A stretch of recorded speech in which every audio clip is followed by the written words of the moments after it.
Iminungkahi ng Metro Manila Council ang pagkakaroon ng hybrid setup para sa Kadiwa ng Pangulo Program.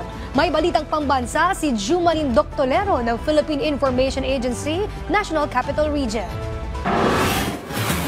Isang hybrid setup ng Kadiwa ng Pangulo Program ang iminungkahi ni Metro Manila Council President at San Juan City Mayor Francis Zamora upang mas mapadali ang access ng mga tao sa sariwang gulay. Ito ay para sa mga lokal na pamahalaan na walang sapat na espasyo para sa mga pisikal na tindahan. Sa pagpupulong ng MMC kasama sina MMDA Chairman Romando Artes, Pasay City Mayor Emmy Calixto Rubiano at Agricultural Secretary Francisco Chu Laurel. Sinabi ni Zamora na nais lamang nilang matiyak na ang lahat ng barangay ay makikinabang sa KNP kahit anong limitasyon ng espasyo. Wala na kaming ma-dedicate na sabihin mong structure or building talaga.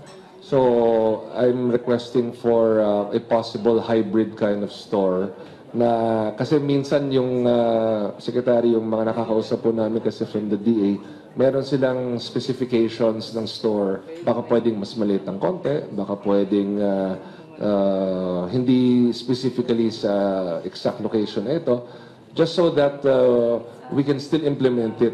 Nagbigay ng suporta si Laurel sa mungkahi ni Zamora at inihayag na ang DA ay may planong maglungsad ng mga mobile Kadiwa ng Pangulo stores. Ito ay kasunod ng pagbili ng Food Terminal Incorporated ng 24 na trucks at may plano pang umupa ng karagdagang mga unit. Not all of them have ample parking, diba? So yung may mga parking slot na mabibigay sa amin o kaya space, then we'll put up the pop-up mga booth, di ba? Or a full store. Doon sa mga walang parking, technically, guerrilla style nga yan, mobile ikot-ikot. Sa kasalukuyan, mayroong higit sa 20 Kadiwa centers at kiosk sa Metro Manila at 150 na pampubliko at pribadong pamilihan sa National Capital Region. Ipinahayag din ni Secretary Laurel na ang presyo ng bigas sa ilalim ng Rice for All program ay bumaba mula sa 40 pesos per kilogram patungong 38 pesos per kilogram simula noong January 17.